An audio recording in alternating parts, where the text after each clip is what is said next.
এই নোকিয়া ফোনের একটা কমন প্রবলেম আমি দেখাচ্ছি আপনাদেরকে। চার্জে লাগালে চার্জিং শো করে না, অথচ বন্ধ করে যখন দেব তখন শুধু নোকিয়া লেখা উঠে থাকে। এই যে দেখুন, আমি আবারও দেখাচ্ছি আপনাদেরকে। এই যে চার্জে লাগালাম, কোনো ধরনের চার্জিং শো করতেছে না বা চার্জ উঠতেছে না। তো আমি যদি ব্যাটারিটা খুলে আবারও সেটটাকে বন্ধ করে চার্জারটা লাগাই, সেক্ষেত্রে নোকিয়া লেখা এসে দাঁড়িয়ে থাকবে, কিন্তু চার্জিং শো করবে না। এই যে দেখুন, ঘন্টার পর ঘন্টা এমন অবস্থা হয়ে থাকবে, কিন্তু চার্জ উঠবে না। তো এই ধরনের প্রবলেমগুলো কিভাবে আমরা সলভ করব সেটা আমি দেখাচ্ছি এই ভিডিওতে। পুরো ভিডিওটা দেখবেন। আমি সেটটাকে খুলে নিচ্ছি, স্ক্রুগুলা খুলে নেব আমি। তো এই ধরনের প্রবলেম কিছু কিছু সেটের মধ্যে ইদানিং খুব বেশি হচ্ছে।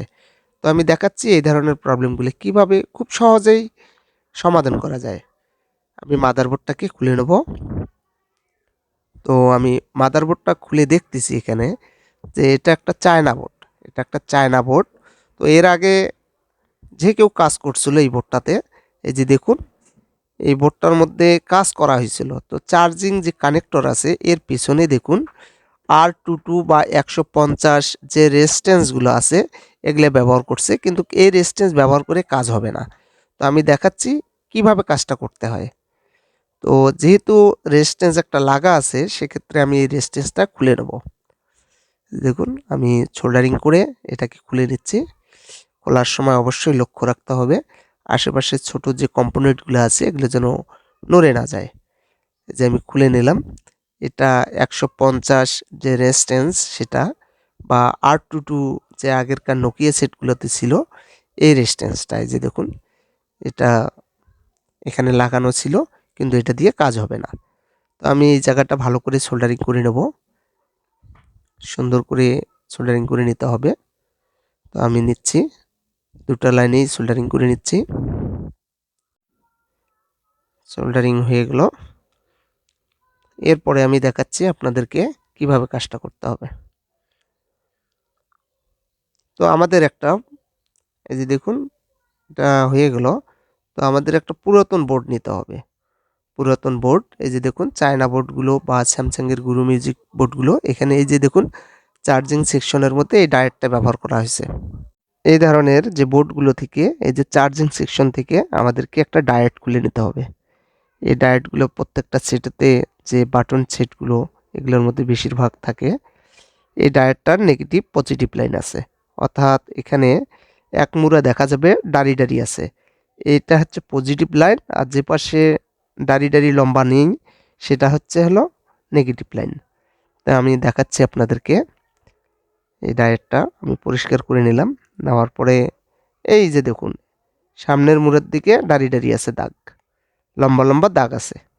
তো যেটা লম্বা লম্বা দাগ সেটা হচ্ছে পজিটিভ লাইন, সেটা আমি ব্যাটারি কানেক্টরের মাইনাসের দিকে রাখলাম।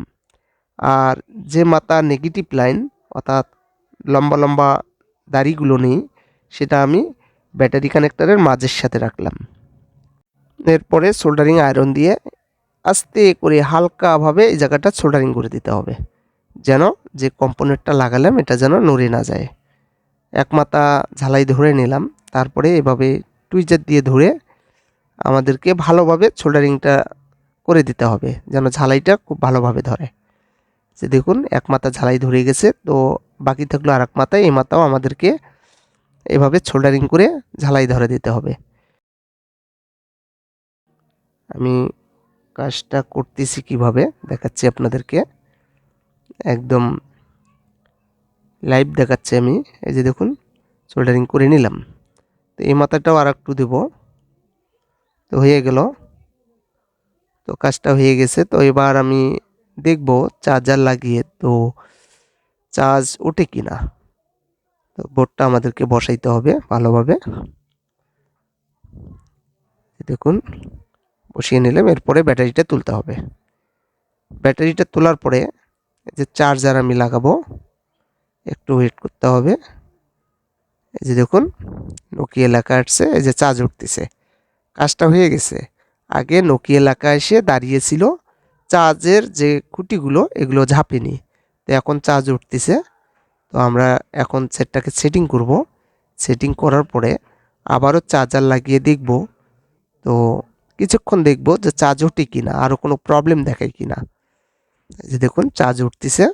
এবার আমি দেখব চালু করে দেখব চালু করার পরে চার্জ ওঠে কিনা।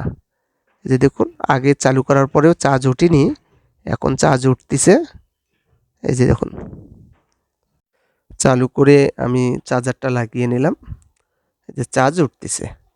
চার্জের যে বারগুলো আছে, খুঁটিগুলো, এটা দেখুন এগুলো ঝাপতেছে, অর্থাৎ কাজটা হয়ে গেছে। তো আমাদের কিছুক্ষণ ওয়েট করতে হবে, দেখি আরও কোনো প্রবলেম দেখায় কিনা, সেদিকে খেয়াল রাখতে হবে। তো দেখতেছি কোনো ধরনের প্রবলেম হচ্ছে না, আর চার্জ উঠতেছে। তো আশা করা যায় কাজটি হয়ে গেছে, একদম সাকসেসফুল হয়ে গেছে কাজটা। যে দেখুন আমি দেখালাম আপনাদেরকে কিভাবে এই ধরনের কাজগুলো আমরা করে থাকি।